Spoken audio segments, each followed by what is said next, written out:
September 24th, 2015, and we're interviewing Doyle Husemann at Grand Prairie. And Doyle is 85 years old, and you were born on 8/17/30. And my name is Stan Spear, and I'll be the interviewer. Rita Corson will be the court reporter. Where were you born, Doyle? Near Timewell, Illinois. And your parents, they were there too? They were around in that area, yes. Mm-hmm. And were you the only child? I have a sister, a couple years younger. Okay. Did anybody else serve in the military, your sister? My sister didn't. Your sister No. didn't? What were you doing before you went into the service? I was farming. By yourself? Pretty much, yes. Okay. And then when you joined the service, what branch did you join? The Army. Mm-hmm. Was it wartime? Yes. Mm-hmm. And what was the highest rank you achieved? PFC. And did you enlist or you drafted? Drafted. You was drafted? Okay. Do you recall the first day of service when you went in? Pretty much. Mm-hmm. Did they cut your hair and make you line up and do all that stuff? Yes. Give you shots? I was inducted through Fort Sheridan, Illinois. Okay. How did you feel about that, getting drafted? Was you ready to go? Yes, I was. Mm-hmm. Yes, I was. Where did you get stationed for boot camp and then your first training site? At Camp Gordon, Georgia. Mm-hmm. And where was your first training site? It was at Camp Gordon, Georgia. Oh, both of them was right there, Yeah, okay. uh-huh. After training, where did you get your leave to? Where did I what? After training, did you get a leave? Yes, I did. During basic training, just started into basic training in 1951 at Camp Gordon, Georgia. I got a 10-day furlough leave. A couple of other fellows from upper Illinois, northern part of Illinois, as well as I did. And at that point, my girlfriend became my wife during that time. Oh, I was married okay. on a 10-day furlough leave. Oh, okay. And then when you went back after your 10 days, where was your first assignment? It was back at the finishing up basic training Oh, okay. at Camp Gordon, Georgia. Okay, do you recall your instructors? If so, what were they like? Were they nice guys or mean or keep you in line, or how they do it back then? They was very nice. Very nice. They was very nice. Did you receive any special training, and if so, what was it? Yes, I did. After basic training, I had a 12-week course of powerman to operate a radio 26 set truck, radio Angry 26 radio communication truck. Oh, okay. I was a powerman. It was two Jeep generators with Jeep motors generators, and that was my job when I first got over to Korea. And for a short time, they put me in message center, which I was transporting the officers around for a short time over in Korea. And then later, Sergeant Kiley, a motor pool sergeant, come up to me then and said, "Doyle, I got a man rotating back to the States pretty shortly. Would you like to enter the motor pool?" I said, "Yes, I would." So I went and reported to the company commander, very nice fella, and I got my wish there. I got my transfer to the motor pool, and I was there during the remainder of the time I was in Korea at the motor pool. They put me in driving a big truck, hauling in fuel to the company area, and so I remember several names of I had Lieutenant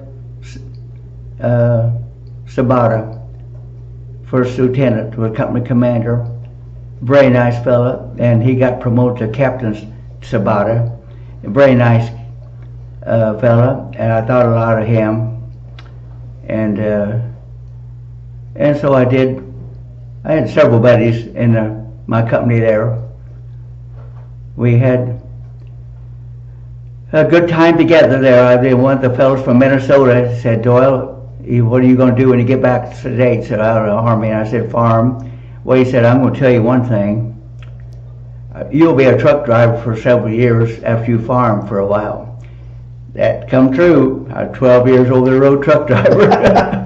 But you adapted very well to the military life then, and then Yes. and then the physical regime of things, and the barracks life. And I the would food. trade my 23 months and 12 days for the experience I had in the Army. It did me good.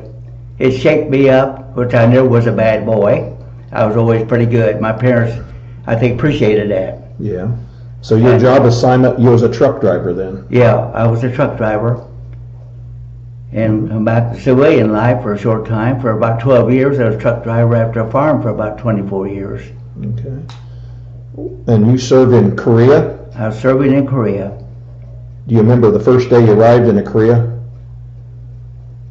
Not exactly remember. When we came, we landed at Yokohama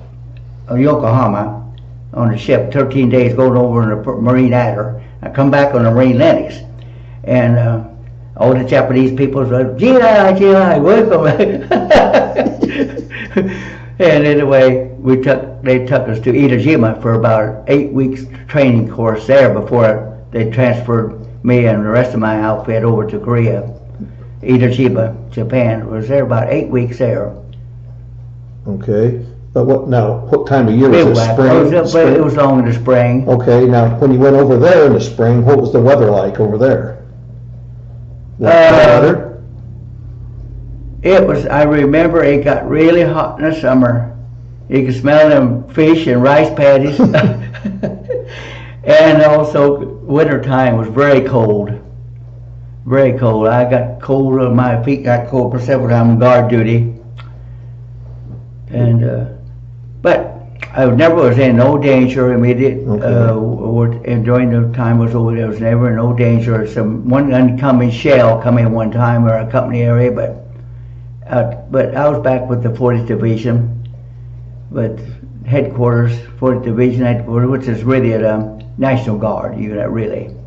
Okay, you didn't see the front lines or any combat? No. I could hear 50 caliber machine guns going off, and that was back far enough to hear machine guns, but I was never close enough to be in any danger. And your duties over there was what? In Korea? Yes. I was a powerman there for the general, for the angry radio trucks, communication truck. Powerman there for about a couple of months there, I guess, and then I got transferred. I transferred to motor pool. Okay. Did you make a lot of friends and a lot of buddies there? Oh yeah. While you was in the service? They knew I didn't drink beer. They had my 3.2 beer. They said, "Help you, I don't want that stuff." But I smoked a pipe a little bit over there. I was homesick to see my wife and family. Yeah. How did you keep in touch with them then? Your family and wife? With letters. I'd get a bunch of letters one day, and then wouldn't get any mail for another 10 days. Maybe a whole bunch of letters all come together. Did you get the weekends off, or did you work 7 days a week? It's pretty much scheduled 7 days. Well, I think more or less Sundays we had kind of opened up there. I didn't realize I forget that much, folks, but over 60-some years, you forget a little bit. Yeah. Did you get any medals or citations? Yes, I did. I got the Korean War Medal. Do you remember who gave you that? I think that's when I was discharged at Camp Carson, Colorado. I landed at Port Seattle, Washington, coming back, and then I was on a train to Camp Carson, Colorado, and I got my medals there. Okay. Was the war ending when you was coming home? The war ended a little bit before I left. Oh, okay. President Eisenhower come in a little bit before I rotated back. Where were you at the time when the war ended, or when you learned about it? In Korea? I was in Korea. Okay. Yeah. How did you return home? Boat? Airplane? Boat. And train. And you, and stateside trained back into Galesburg, Illinois. but where did you land at in the United States? You just say Washington, the state of Yeah, Washington? Seattle, Washington. And then you took a And train? then took a train there into Camp Carson, Colorado. That's what it was called that time. I don't know what it's called now, but Separation Center was Camp Carson, Colorado. How was you received by your family and community when you got home? Real good. I'll never forget, I was on that train coming back through and landed at Galesburg, Illinois. My folks was knowing I was going to be there, and my wife. And when I got off the train there and I met them, I met my parents, my wife, and my 10-month-old little girl, but she's 62 now. Yeah. What year was that? In 1953. We got to live off post for a short time after during I was taking my powerman schooling. Mm-hmm. My father-in-law brought his car down, and my dad drove my car down, so my wife and I would have our car to transport going back and forth to camp, and where we lived in Augusta, Georgia. Good. So when you got out of the service, how did you adjust back to the civilian life? It was pretty easy. It was pretty easy for me.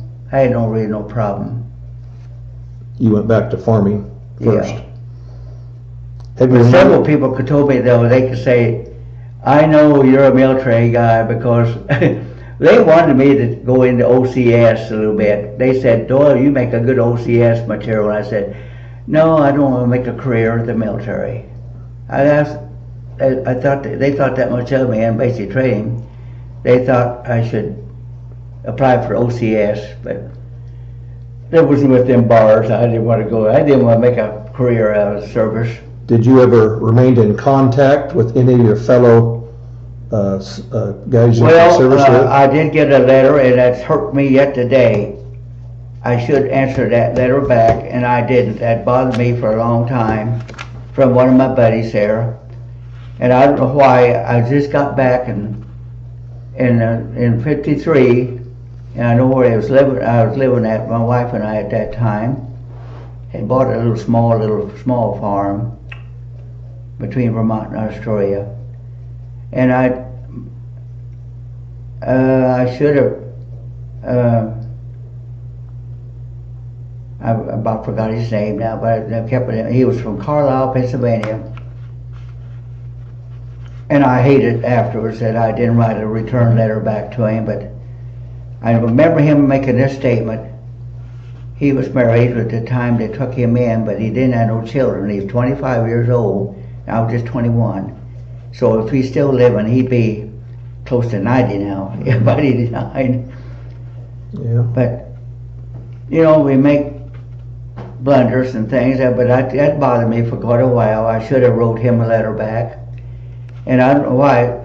I just was so glad to get back home, I guess, or whatever, and had other things. Well, it's kind of rough back there at 1954. Money was pretty tight then and close. And during the 50s, I remember. But that's no excuse for me not writing a letter back to a buddy. But anyway, I neglected doing that. And I've always been kind of sorry about that. Now when you got Marvin back, Arnold. Oh, Marvin. Marvin Arnold from Carlisle, Pennsylvania. He said, I don't know why I should be in this one man's army. He got ranked as sergeant, but rank was frozen during a whole lot of the time I was over to Korea. And I didn't get no rank. Now when you got back, did you ever join the VFW or any Veterans Foreign Affairs or anything? No, American Legion. I've been a member now about 24, 25 years, American Legion. I was with Post 353 in Carlinville, Illinois for a while, and then transferred to Post number 6 here in Macomb, which I never get to the meetings, but I pay my dues and I get my monthly magazine, which is nice. Keeps me up on what should be done and what's not been done for the veterans in America. We've been slipping down the ladder for our care, but I do have a good VA hospital in Iowa City. They treat me real good.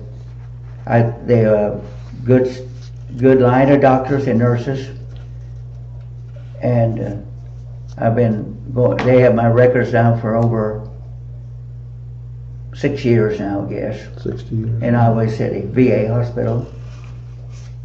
I always kind of look forward. That looks crazy, silly to always look forward to going back to the hospital, but it's for checkups and things like that. So far, I've been lucky. My last cardiologist went through. They said my heart was good, and well, I got a daughter here as a LPN here in Macomb, and they know that, and the son-in-law is a chiropractor, and they know that they're watching me pretty close, so they pretty careful how they handle things. Cause I got a real good daughter that knows her stuff. They wanted her to be an RN, but she told my wife and I, this is kind of funny, Dad and Mom, if I'm an RN, I just got to hang around after those doctors, and I don't get to spend the time with the patients like I would if I'm an LPN. That's always stuck in my mind a lot. She's here in Macomb, her husband, and she worked for Wesley Village for 6 or 7 years while my wife was living. I lost my wife in 2012 over at Wesley Village. She had good care. I helped my wife a lot too. She was a wheelchair patient for half the time she was down in health care. And anyway, after she passed away, I come over here to Grand Prairie, and it was pretty rough for me for a while there till I met a fine lady in here, my girlfriend, that I think a lot of, and that's helped me a lot. And she lost her husband several years ago, and as well as I lose my wife, and so I'm just here and there with my conversations. Yeah, that's all right. When you was in the service, did you have a lucky charm with you or anything? No. Nothing in your pocket or for no. good luck? Well, I wore a copper bracelet. I was supposed to help my arthritis, but all that did was make a stain around my neck. That's all that did. When you was in Korea, did you have plenty of food and supplies all the time?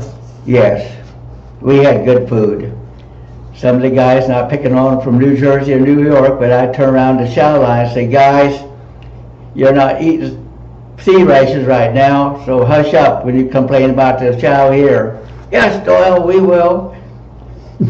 Did you have any entertainers come over and visit you? Oh, yeah. Oh, dear. Bob Hope, probably. Bob Hope put on a real good show for us back in about 52, yeah. He's a pretty young guy then. Wasn't too old. He's older than I was, but he put on a real good show. What'd you guys do at night after you got done working? Did you guys play baseball or basketball? Something for entertainment? No, we just kind of sit around the tents and shot the breeze and talked. And what time we were, sometimes I was on guard duty and things like that. But other than that, we had pretty nice. Did you have any leave while you was in Korea, while you was working, Oh, glad you brought that to my attention. Yes, I had a 10-day furlough leave over to Japan. Was there about, a week or so. I sent home a china set to my wife, cradle up in a crate, china set, and a musical box, not musical box, but jewelry box. My youngest daughter's gonna get that. Mm-hmm. I got it. And what part of Japan was it? Osaka. Yeah, Osaka. Yeah, I was sort of. Mm-hmm. So did you travel around Japan while you was there? Rent a car, or did you go in? Me and another buddy got in a rickshaw, and then the guys that pulled us around a rickshaw. We had a time in that. Oh, okay. We'd holler, rickshaw driver, rickshaw driver. You remember the day they said it's time for you to go home? When they come up to you and said, Doyle, you're going home today. Yeah, I remember at times the motor pool sergeant said, "You're going to be rotating Doyle back. We'd like for you to extend another 6 months. We'd get you corporal." I said, "You can make me sergeant, but I would never extend another 6 months, because I want to get home to see my wife and that little baby girl of mine." So you fulfilled your time in the military then, huh? Yeah. Were others discharged with you at the same time, or were you the only one going home? There were several others on the Jeep. When we left the company area, about 8 of us. About 8 of us on the truck. That was the Jeep, was the truck. The little flatbed truck, Dodge truck. So time you left and time you got out, how long did that take? A week or 2 or a month? Oh, it was over a month. We was heading down toward Busan. I left Busan, Korea, going back home on the Marine Lennox. Come over on a Marine Attic ship. I got pictures of them somewhere.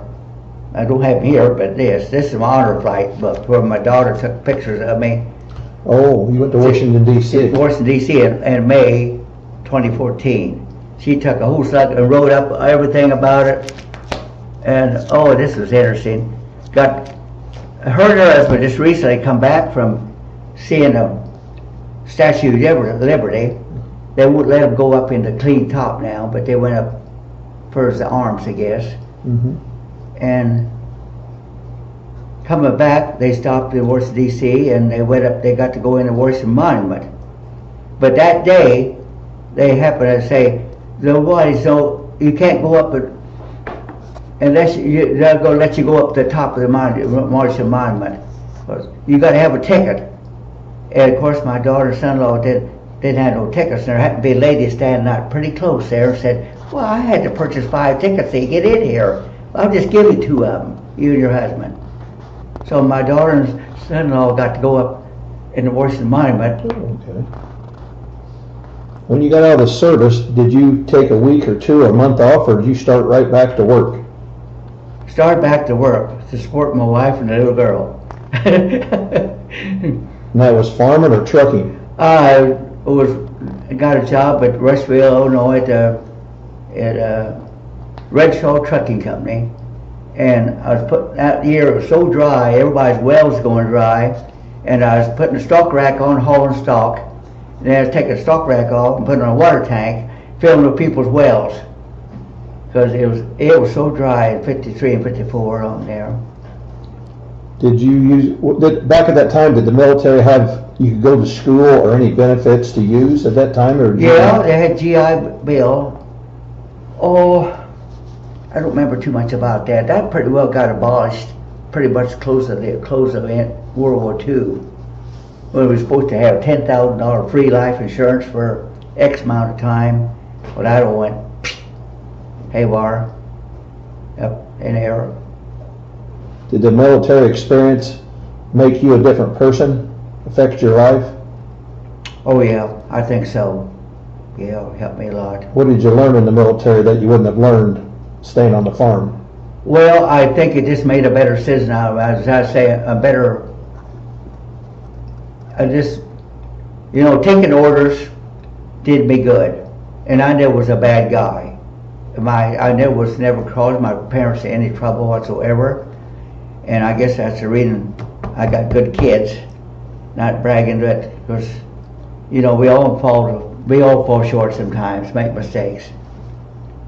Did the war make you think different about the war, about fighting and things like that? But the way the present day situation is here, I'll try to stay out of politics. When I get started here, we'll just stop, because I get pretty mad sometimes with what's going on right now. Well, the next question is, what message would you like to give to the future generation that's watching this and hear this interview?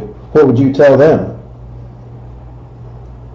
about your feelings about the war and about things are going, what to look forward to and stuff? Is there anything you'd like to say or discuss, or we haven't discussed?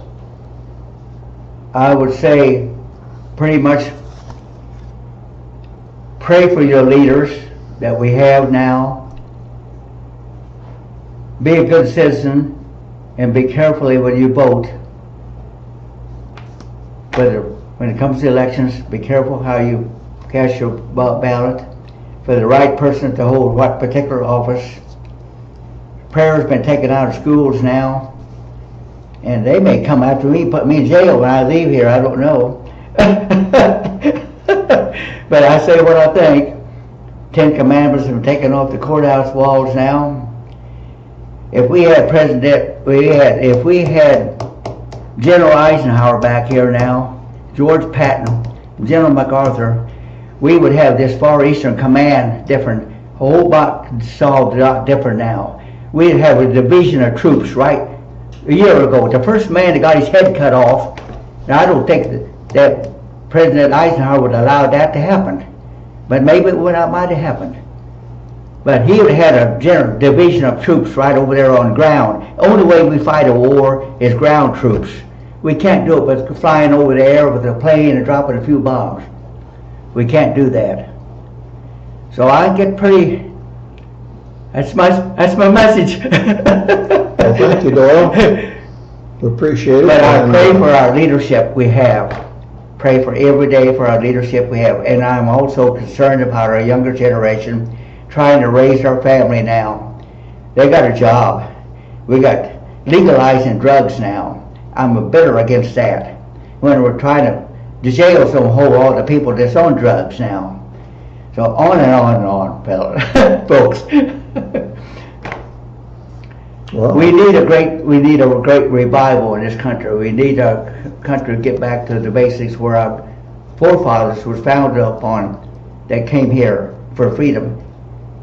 And what God's principle, George Washington, our first president,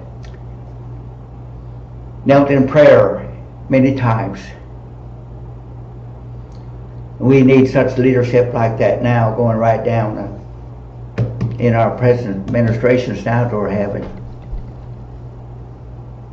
It's a much different world, much different people in the world. The world's not changing, but the people. So I'm hoping that Pope Francis, during his stay here, a short time in our country, I was listening to some of his speech before you come and got me, will emphasize when I think he said defending life. So I hope that went to sinking into the abortion clinics. Killing 50 million babies been aborted since 1972. Look what we would have today if them dear children was all living and selling the baby parts to make money. I'm telling you right now, that makes my hair stand up. If I had it, but they don't have it. It'd make it come out almost now, the way this is going. That's not right. That's not right for things like that to be going on in America. That's not right. So we need a complete change, folks. We need a complete change, not for the worse, but for the better. For our future generations coming on. $18 trillion in debt, they're coming 19 trillion almost now. That's inexcusable. When the China president comes over here, the president of China, he's just going to laugh at us. We owe them, they'll never be paid back. Our children can never pay that back.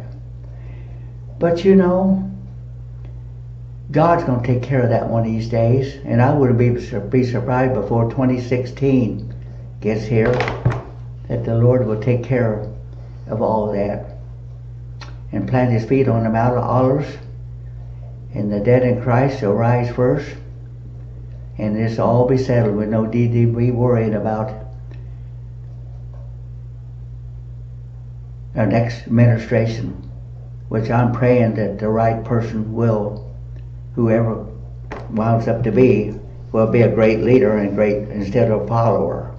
I'm just praying for the right individual to be the next successor in our country.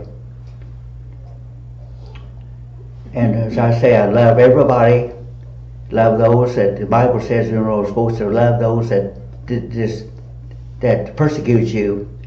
And Christians right now, here we got 5 or 6